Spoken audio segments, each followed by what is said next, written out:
하나님 아버지, 우리의 작고 연약함을 탓할 것이 아니라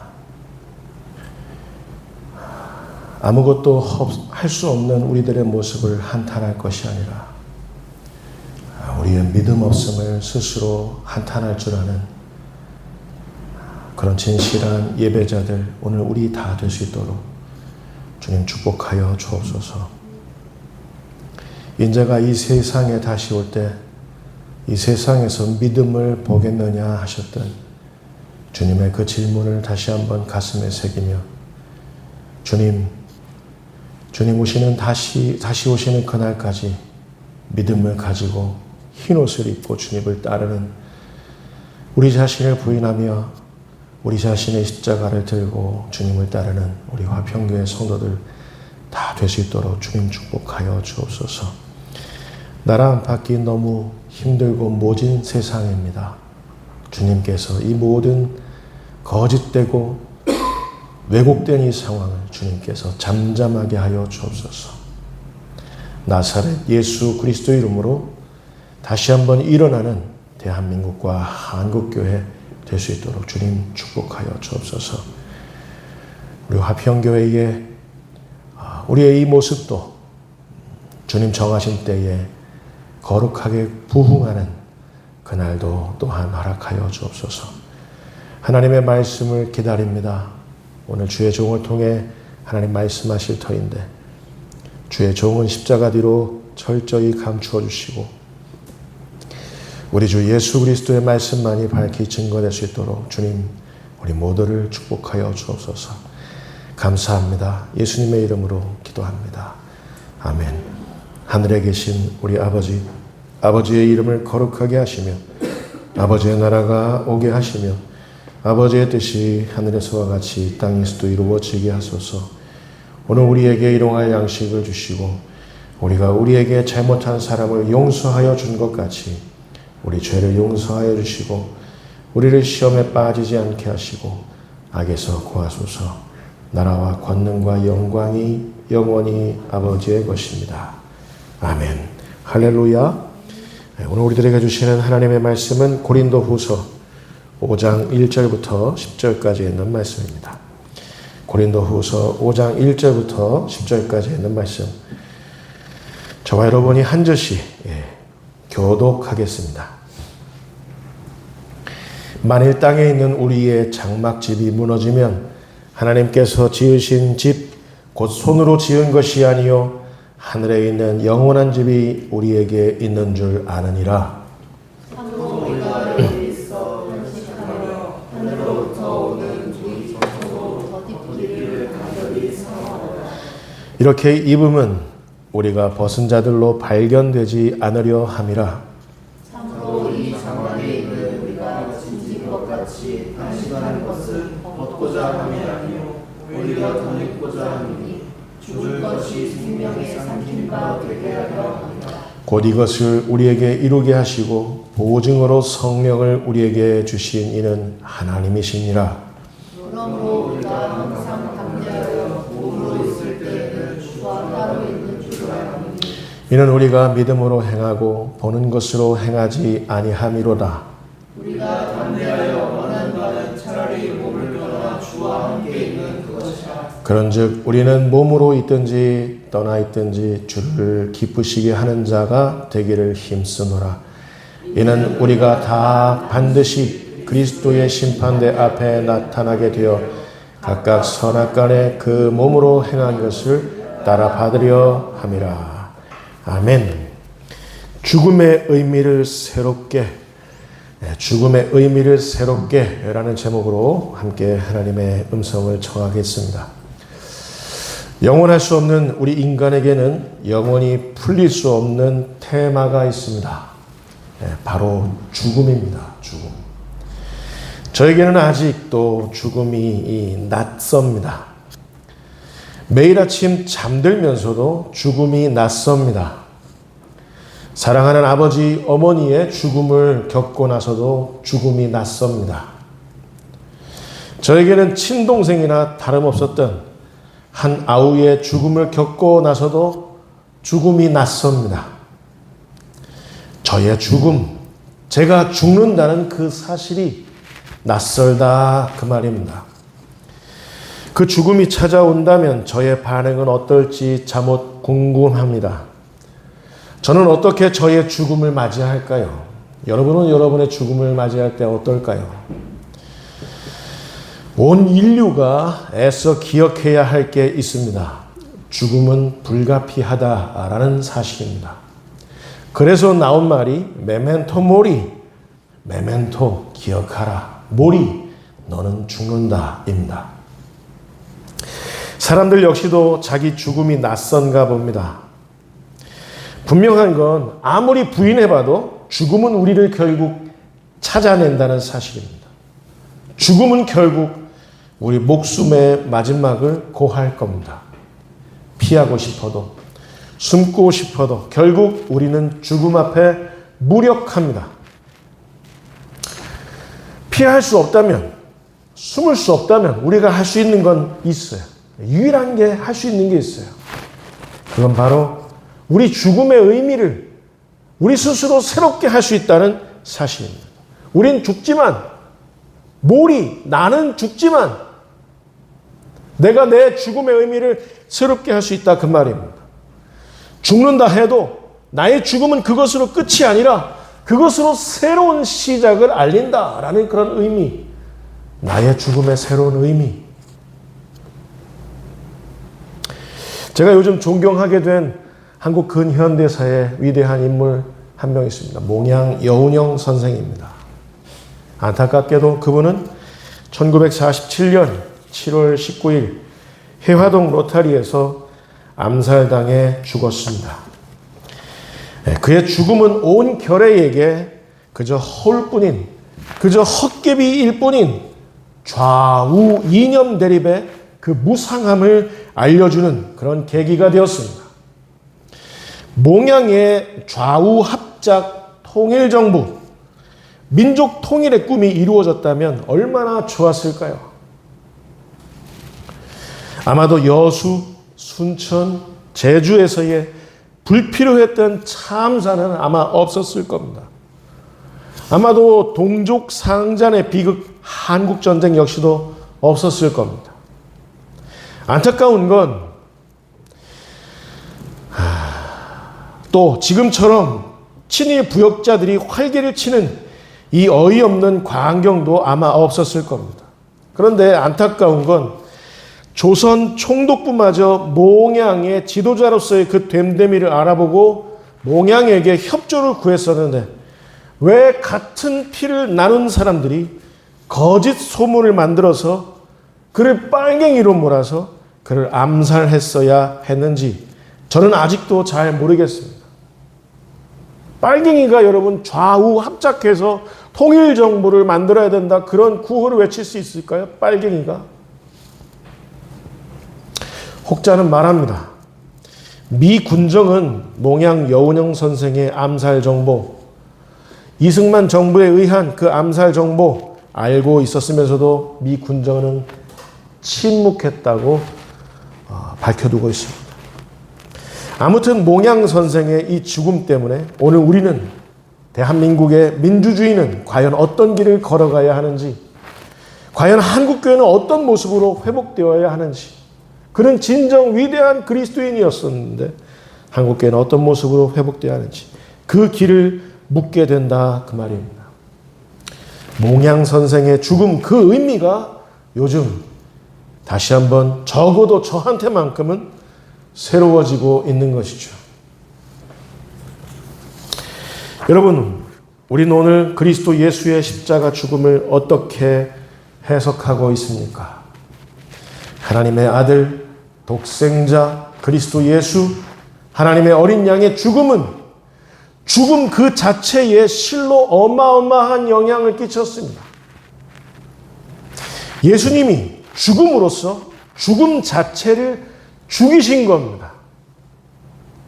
더 이상 그 어떤 권한도 우리에게 행사하지 못하도록 죽음을 절름발이로 만들어서 내쫓으신 게 아니라 죽음의 그 모가지를 꺾어버리고 죽음의 그 대가리를 완전히 영원히 밟아서 끝내버리신 겁니다.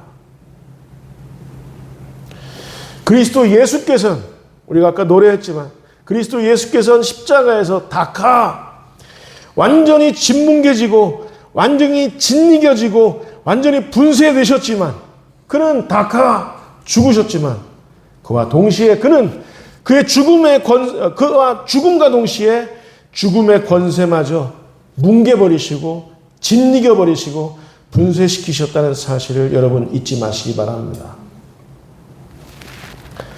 다시는 사단이 죽음에 걸려든 우리 모두에게 왕노릇 하지 못하도록 예수님은 사단에게서 모든 권한과 모든 것을 다 빼앗아 버리셨던 겁니다.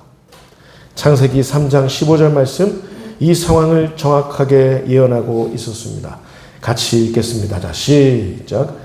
내가 너로 여자와 원수가 되게 하고 내 후손도 여자의 후손과 원수가 되게 하리니 여자의 후손은 내 머리를 상하게 할 것이요 너는 그의 발꿈치를 상하게 할 것이니라 하시고 그리스도 예수께서는 발뒤꿈치를 사단에게 물려서 잠시 잠깐 죽으셨지만 그 죽으심으로써 우리 모두에게 우리 죽음의 그 의미 그리스도 예수의 그 죽음의 의미를 완전히 새롭게 변화시키셨다라는 사실입니다.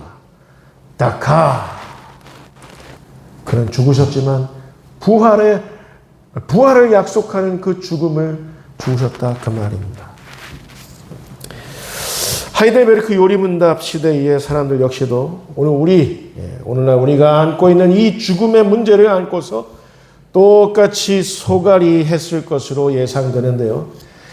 전 유럽을 죽음의 공포로 몰아넣었던 흑사병이 자기 식구들을 한 사람 건너 한 사람 휩쓸고 지나갔을 때 중세의 암흑기, 로마 가톨릭 교회의 전횡이 모든 깨어있는 믿음들을 위협하고 압도했을 때 프로테스탄트, 이들 하이델베르크 요리문답 세대의 사람들은 과연 무엇을 어떻게 고백하며 살았던 걸까요?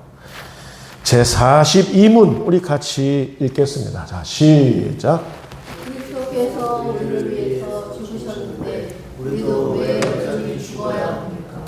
그리스도께서 죽으셨는데 왜 우리는 여전히 오늘도 죽어야 합니까? 라는 질문이에요. 이 질문은 이런 거예요.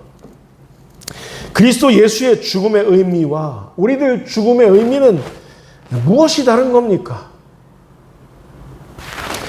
다르다면 어떻게 다른 겁니까? 그리스도 예수의 죽음과 우리의 죽음은 다르다면 왜 다른 겁니까? 다르다면 우리는 그리스도 예수의 죽음을 어떻게 받아들여야 합니까? 다르다면 우리는 우리 죽음의 의미를 어떻게 받아들여야 하는 겁니까? 라는 이런 질문들이 뒤섞여서 하는 질문인 거죠. 그리스도는 죽으셨는데 우리는 왜 여전히 죽어야 합니까? 여러분 먼저 기억하십시오. 그리스도께서는 우리들이 걸려든 그 죽음 때문에 그 죽음을 죽이시려고 죽으신 겁니다. 여러분 우리는 원죄의 그 본성을 갖고 있기 때문에 결단코 죽음을 비켜갈 수 없습니다. 죽음에 걸려들었습니다. 죽음에 걸려든 우리들을 그 죽음으로부터 해방시키시기 위해서 구원시키시기 위해서 죽음을 죽이신 우리 예수 그리스도의 죽음을 여러분 믿으실 수 있기를 주님의 이름으로 축원을 드립니다. 그리스도께서는 하나님이신 분이 하나님이신 채로 인간의 몸을 입으시고 인간의 죽음을 당하신 겁니다. 그분의 죽음은 필멸의 존재인 우리의 죽음과는 완전히 다릅니다. 필멸의 존재인 우리의 죽음을 영원히 대속하시기 위한 그분의 죽음이기 때문에 완전히 질적으로 다른 겁니다. 참 하나님이심과 동시에 참 인간이신 분의 그 죽음 때문에 그 죽음을 나의 죽음으로 믿는 우리는 이제 죽어도 영원히 죽는 게 아닙니다. 죽는다 해도 우린 영원히 삽니다. 우리 죽음의 새로워진 의미입니다. 시편 기자는 이 사실을 다음과 같이 노래했습니다. 먼저 시편 116편 8절 말씀입니다. 같이 읽겠습니다. 자, 시작. 주께서 내 영혼을 내 눈을 주께서 건지셨나이다. 내 영혼을 사망에서 주께서 건지셨나이다. 오늘 강조점이죠.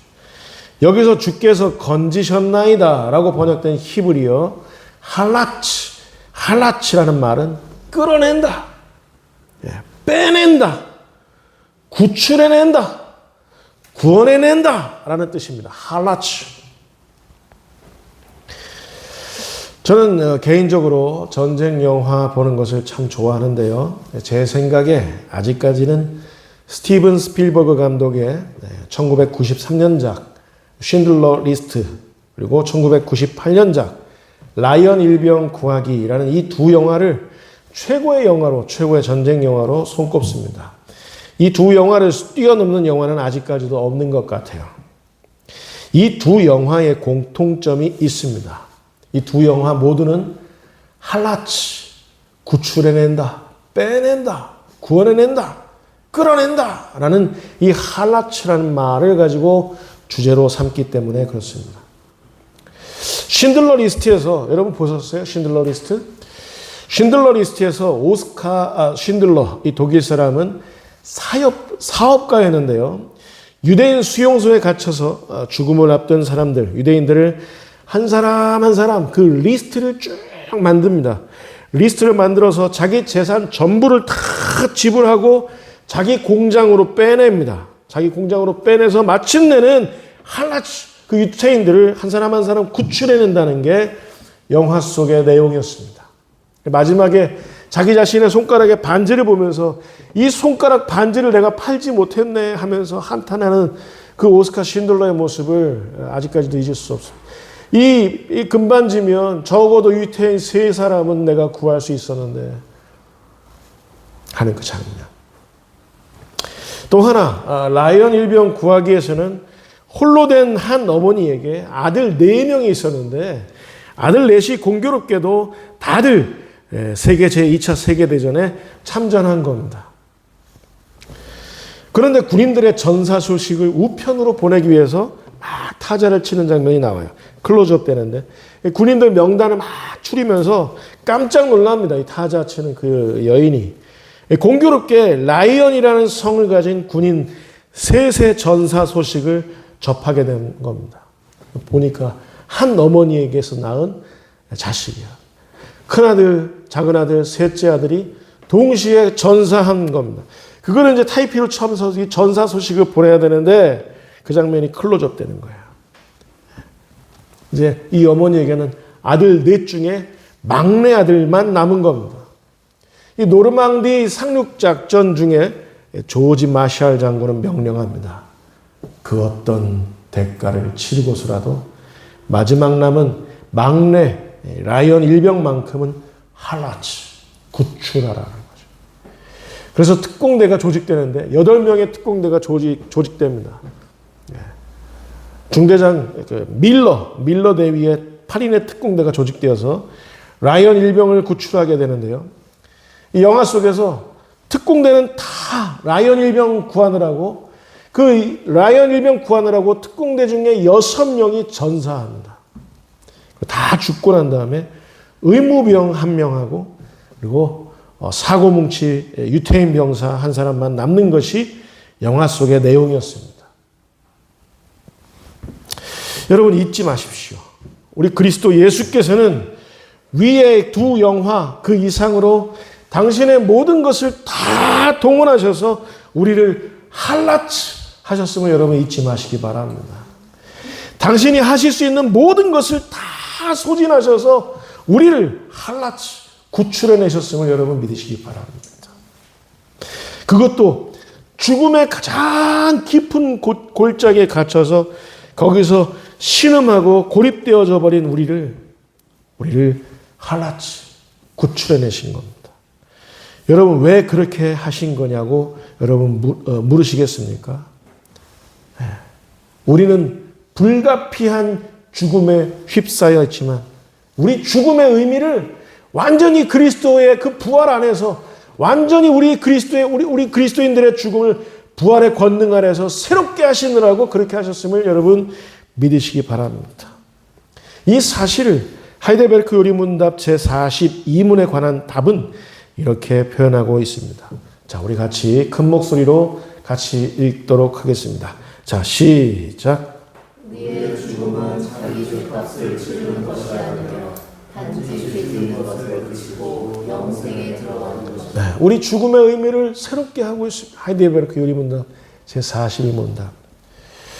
여러분, 우리가 바라보는 우리의 죽음하고 하나님께서 바라보시는 우리의 죽음과는 실로 어마어마한 차이가 있음을 기억하시기 바랍니다. 하나님의 입장에서는 우리의 죽음이 어떤 죽음이냐면 당신의 독생자 그리스도 예수의 죽음이 낙하되고 난 다음에 그리스도 예수의 죽음이 여과되고 난 다음에 우리가 죽는 그것이기 때문에 하나님 입장에서는 완전히 질적으로 다른 겁니다. 우리는 그저 죽는 거지만 하나님의 입장에서는 그렇지 않다 그 말이에요. 낙하, 그리스도 예수의 그 죽음과 맞바꾼 존재가 우리들이기 때문에 그렇습니다. 예수의 죽음이 여과되어 있기 때문에 그렇습니다. 단지 우리가 죽음으로써 우리 죄의 죄값을 치르는 것이 아니다 그 말입니다. 이미 죄값은 누가 다 치르셨습니까? 십자가에서. 그리스도 예수께서 낙하되심으로써 우리의 죄값은 하나도 남김없이 다 치르신 겁니다. 어제의 죄도 오늘의 죄도 앞으로의 죄도 다 완성하신 겁니다. 당신의 죽음으로써. 우리가 죄값을 치르느라고 죽는 것이 아니라 여러분 잊지 마시기 바랍니다. 영생에 들어가기 위해서 우리는 죽는 것임을 여러분 잊지 마시기 바랍니다. 단지 이 세상에서 죄 짓는 것을 이제 다 끝내고 여러분 죽은 사람이 어떻게 죄 지을 수 있겠어요? 죄 짓는 그 모든 것을 이제 끝내고 영생에 들어가기 위한 그 관문이 바로 뭐라고요? 우리 성도들의 죽음인 줄 여러분 잊지 마시기 바랍니다. 그래서 우리가 죽음으로부터 죄로부터 완전히 자유로울 때가 언제냐? 우리의 호흡이 우리의 코에서 마지막으로 빠져나갈 때 그때인 줄 여러분 믿으시기 바랍니다. 시편 116편 15절 말씀 볼까요? 자, 우리 같이 큰 목소리로 같이 읽겠습니다. 시작. 그의 경건한 자들의 죽음은 여호와께서 보시기에 귀중한 것이로다. 아멘. 이제 우리의 죽음의 의미는 하나님께 어떤 것일까요? 여기서 귀중한 것이로다라고 번역된 히브리어 따라서 보실까요? 야카르. 이 야카르라는 말은 귀중하다. 그럼 이 히브리어 야카르는 무슨 뜻이냐면 희귀하다. 찬란하다. 빛이 난다. 그런 뜻입니다. 희귀하다. 찬란하다. 빛이 난다. 여러분 왜 희귀한 거예요? 왜 찬란한 거예요? 왜 빛이 나는 걸까요? 우리의 죽음은 그리스도 예수의 죽음이 여과된 후의 죽음이기 때문에 그렇기 때문에 희귀하며 그렇기 때문에 찬란하며 그렇기 때문에 빛난 죽음이다. 그런 뜻인 줄 여러분 믿으시기 바랍니다. 그래서 여호와께서 보시기에 귀중한 것이로다. 우리의 죽음은. 그리스도 예수의 죽음이 성취한 우리 구원, 그 구원받은 자의 죽음은 죽어도 죽은 것이 아니며 그래서 희귀하며 찬란하며 빛이 난다. 그 뜻입니다. 결론입니다. 오늘 본문으로 설교를 맺겠습니다. 1절 말씀 먼저 다시 한번 읽겠습니다. 오늘 본문 말씀 1절. 자, 같이 읽겠습니다. 시작. 만일 땅에 있는 우리의 장막들이 무너지면 하나님께서 지으신 집 곧 손으로 지은 것이 아니요 하늘에 있는 영원한 집이 우리에게 있는 줄 아느니라. 사도 바울은 고린도 교회에 편지하면서 성도들의 죽음을 이렇게 표현했습니다. 땅에 있는 우리의 장막집이 무너진다. 우리 몸이 땅에 있는 장막집이라고 비유한 거예요. 우리 몸이 무너진다. 우리 장막집이 무너진다라는 거예요. 이 세상 살아가면서 자기 자신의 몸이 무너지지 아니하는 목숨은 그 어디에도 없다라는 그런 사실이죠. 표현했어요. 그렇게. 그런데 땅에 있는 우리 장막집이 무너진다라는 이 말은 어떤 뜻이냐면 이제는 우리에게 하늘에 있는 장막집이 손으로 지은 것이 아닌 하늘에 있는 영원한 집이 열리게 된다. 어떤 일이 있을 때 우리의 장막집, 육신의 장막집, 땅에 있는 우리 육신의 장막집이 무너질 때 하늘이 열리고 하늘에 있는 영원한 집이 우리에게 열린다라는 사실을 여러분 믿으시기 바랍니다. 그렇기 때문에 약한, 희귀하고 찬란하고 빛난 거예요. 그리스도의 죽음이 여과된, 십자가의 죽음이 여과된 우리의 죽음이기 때문에 그래서 약하다, 귀중하다 그 말입니다. 또 주목해야 할 구절이 있습니다. 4절 말씀, 자 우리 같이 읽겠습니다. 자 시작. 참으로 이 장막에 있는 우리가 짐진 것 같이 탄식하는 것을 벗고자 함이 아니요 오히려 덧입고자 하매니 죽을 것이 생명의 삼킨 바 되게 하려 함이라. 사도 바울은 우리 그리스도인들의 삶을 마치 짐진 자처럼 탄식하며 살아갈 수밖에 없는 것으로 그렇게 묘사하고 있습니다. 이 장막 안에서 우리가 짐진 것 같이 탄식하는 것은 우리 목숨이 우리 육신에 붙어있는 그 와중에 이 세상 살아가면서 우리가 탄식할 수밖에 없는 그 이유는 이 죄악된 이 육신을 벗기 위해서 우리가 탄식하는 것이 아니라, 그래서 탄식하는 것이 아니라 이 땅에 살면서 부활의 생명으로 덧입기 위해서, 뭐 하기 위해서? 부활의 생명으로 덧입기 위해서 죽음에 걸려들어 살아갈 수밖에 없는 그런 우리 자신을 탄식할 수밖에 없다. 그런 뜻인 줄 여러분 믿으시기 바랍니다. 여러분 아멘 하실 수 있을까요? 곧이어 5절 말씀 보겠습니다. 5절 말씀, 자 같이 읽겠습니다. 시작. 곧 이것을 우리에게 이루게 하시고 보증으로 성령을 우리에게 주신 이는 하나님이시니라. 여러분 아멘이시죠? 무슨 말이에요? 우리는 육신의 죽음과 동시에 부활의 생명으로 덧입게 된다. 죽음과 동시에 부활의 생명으로 덧입게 된다는 사실, 여러분 어떻게 할 수 있습니까? 어떻게 할 수 있어요? 우리가 부활의 생명으로 덧입는 일은, 이 일은 우리의 일입니까? 아니면 하나님의 일입니까? 하나님의 일입니다. 이 일을 이루시는 분은 우리 하나님이시라는 그 뜻입니다. 이 일을 보증하시는 분은 누구시라는 거예요? 성령님이시라는 겁니다. 그러니 여러분 우리 죽음을 맞이했을 때 부활의 생명으로 완전히 덧입혀서 우리 재림의 예수, 우리 예수님을 다시 보게 된다는 그 사실은, 이 약속은 그래서 안전한 줄 여러분 깨달으시기 바랍니다. 설교를 준비하면서 다시 한번 이런 생각을 정리하게 됐습니다. 그래, 나는 죽는구나. 나는 필멸의 존재이구나.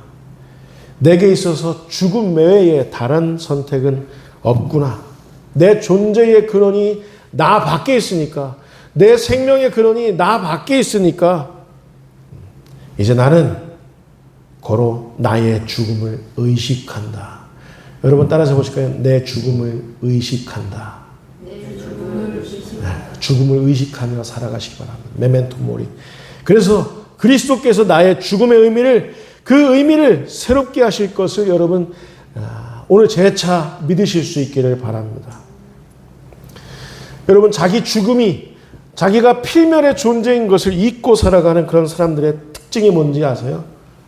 이들은 아주 천박하다라는 특징이 있어요. 말도 함부로 합니다.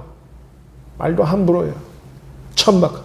그 직분이 뭐든, 그 직분이 심지어 목사든, 목사 아니라 목사 할애비리든, 자기 죽음을 잊고 살아가는, 자기가 필멸의 존재인 것을 잊고 살아가는 그런 죄인 중에 최고의 괴수, 그들은 뭐냐면 어떤 특징이 있냐면 천박하고 말도 함부로 한다. 여러분 누가 우리더러 함부로 천박하게 살라고 부추기던가요? 자기 자신은 영원히 살 것처럼 자기 죽음을 잊어버린 자들입니다. 오늘 본문 9절 10절 말씀은 이 사실을 기억하라면서 우리에게 이렇게 웅변하고 있습니다. 9절 10절 말씀 같이 읽겠습니다. 시작. 그런즉 우리는 몸으로 있든지 떠나든지 주를 기쁘시게 하는 자가 되기를 힘쓰노라.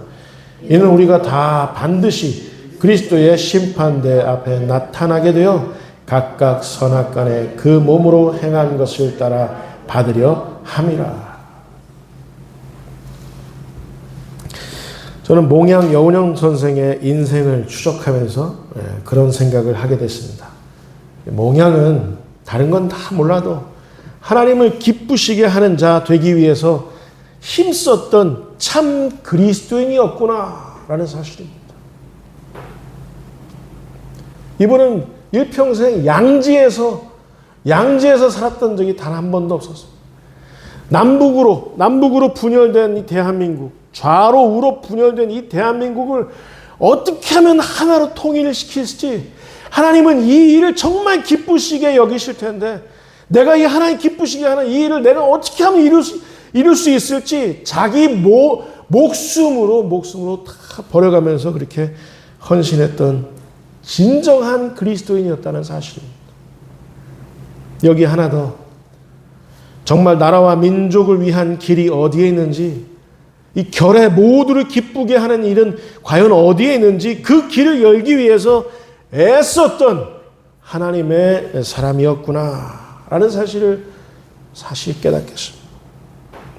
여러분 기억하십시오. 우리는 누구입니까? 주를 기쁘시게 하는 자들입니다.